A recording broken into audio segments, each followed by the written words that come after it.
Mitä mä oon saanut Protusta? Mä oon saanut Protusta tälläkin iällä vielä paljon ystäviä.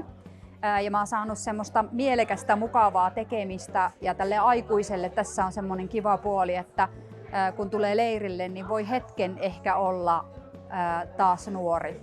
Voi olla tosi hyvin niin kuin oma itsensä. Niin sen mä oon saanut Protusta. Mä oon kaikista eniten saanut Protusta uusia ystäviä ja uusia kokemuksia, uusia ajattelutapoja, jopa pientä seikkailua, koska on päässyt matkustamaan ympäri Suomea. Ensisijaisesti ehkä mä oon päässyt olemaan osana huikeat yhteisöä, myös niin kun ollut mukana luomassa siistejä leirikokemuksia. Ja se on tosi hienoa siellä leirillä, kun pääsee tukemaan nuorten kasvua ja tekemään niin paljon kaikkia kivoja asioita ja heittäytymään. Protutunnelmaa, no ensinnäkin siellä kaikki saa olla just sellaisia kuin on ja kaikki saa tehdä virheitä. Saa mokata, saa oppia ja pohditaan asioita, keskustellaan. Se on semmoista niin kuin antoisaa yhdessäoloa ja kasvamista.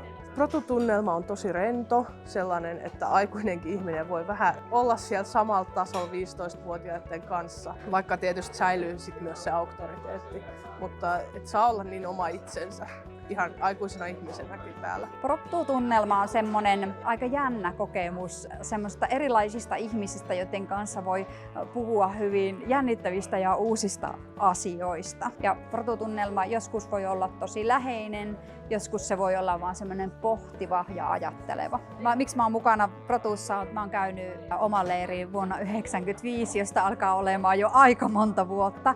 Ja jotenkin tämä yhdistys ja nämä leirit on jäänyt jotenkin silleen osaksi minua ja mä en vaan jotenkin koskaan ole päässyt täältä pois, koska musta tää on niin merkityksellistä ja mielenkiintoista ja kivaa työtä. Mä oon itse käynyt teininä leirin ja ollut apuohjaajana ja se oli mulle ihan niinku huikea kokemus nuorena. Pääsi niinku ilmaiseen itseään ja löytää just samanhenkisiä ihmisiä. Ja nyt aikuisena mä oon ohjaajana sen takia, että mä haluan tuottaa sitä kokemusta myös muille nuorille. Ja myös siinä samalla pääsen kehittämään itseäni. Ja se on niinku todella antoisaa hommaa mun mielestä.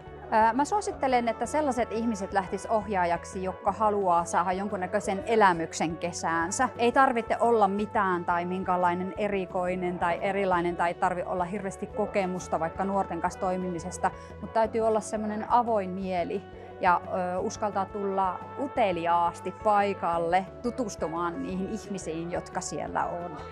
Oikeasti niin ei ole olemassa mitään sellaista yhtä tyyppiä, millä voisi suositella. Mä sanoisin, että oikeasti ihan kuka vaan, joka haluaa saada jonkun uuden kokemuksen ja vaikka vähän haastaa itteensä, niin voisi lähteä ohjaajaksi hyvin. Mutta vaatii kyllä vähän ehkä sille uteliasta mieltä. Sillä tavalla varustettu ihminen ainakin voi hyvin lähteä ohjaajaksi. Protu-ohjaajalle on varmasti monenlaisia taitoja, mitkä voi olla hyödyllisiä ja monenlaisilla taidoilla voi tulla paikalle. Yksi semmoinen hyvä osata järjestellä asioita ja järjestää asioita. Hyvä taito voi olla semmoinen, että pystyy kuuntelemaan ja sitten semmoinen hyvä taito on myös osata ohjata ihmisiä ja osata erityisesti tukea niitä sun omia tiimiläisiä siellä leiriviikon aikana. Se, että pystyy johtamaan itseään, ymmärtää itse, mikä on itselle se paras tapa toimia. Sellaiset taidot siinä ainakin korostuu. Sen lisäksi, että se keskustelutaito, ja sitähän oppii tietysti Protulla, jos ei vielä osaa. Ja myös se, että pystyy hahmottaa kokonaisuuksia, aikatauluttaa, suunnitella viikko-ohjelmaa, tämän tyylistä asiaa. Eli ehkä semmoinen koordinointi. Se, että tykkää vetää keskusteluja, osaa heittäytyä ja ottaa erilaisia ihmisiä vastaan. Protulla on tosi hyvät järjestelmät, joiden perusteella voi sitä leiriä suunnitella ja sulla on sun oma tiimi, joka suunnittelee sitä sun kanssa. Hyvä on varata ainakin yksi kokonainen viikonloppu suunnitteluun ja sitten jonkun verran menee aikaa sitten siihen perusasioiden hoitamiseen. Mutta en ajattele, että siihen menee mitenkään ihan järjettömästi aikaa. Siellä leiriviikon aikana niin sun tehtävänä on huolehtia, että se leiri tulee toteutettua. Mä ajattelen, että ei tarvitse laittaa itselleenkään mitenkään korkeata rimaa siihen, että siellä olisi jotenkin ylevää tai jotain suurta tai mahtavaa, vaan lähinnä se, että se leiri pyörii. Ne ihmiset saa kokea niitä erilaisia ohjelmia, mitä siellä on, ja sitten sä saat olla osa sitä tiimiä. Ja mulle ainakin se iso asia, mikä mulle ohjaajuus nykyään on, niin mä ajattelen, että mun isoin tehtävä on tukea meidän nuoria apuohjaajia, että he saa harjoitella sitä leirinvetoa. Viimeksi kun mä olin ohjaajana, niin se lähti sellaisesta ajatuksesta, että mä halusin haastaa itteeni ja mä kaipasin myös sitä leiritunnelmaa, ihan sitä miljöötä, että mennään johonkin metsän keskelle. Mutta sitten mä nautin tosi paljon siitä, että mä voin olla 15-vuotiaidenkin kanssa sille löytää yhteisiä jutun aiheita ja sitten siinä oppii tietysti eri tavalla maailmasta kuin se, että pyörii vaan oman ikäisten kanssa. Ne aiemmat hyvät leirikokemukset on ollut mulla se keskeinen, miksi mä lähdin mukaan, mutta myös ohjaajaksi mä lähdin siksi, että arkielämä, työ, opinnot usein tuntuu tosi raskaalta ja kun sä teet niitä niin kuin ulkoisista kannustimista, niin protu itsessä on mulle, se on niin kuin täysin musta itsestäni lähtöisin ja sitä niin kuin tekee täysin omaehtoisesti, niin se motivoi mua tosi paljon. Siinä pääsee toteuttaa itseään. Mulla on ollut semmoinen pitempi tauko tässä ohjaamisessa sen takia, että mulla on ollut pienet lapset.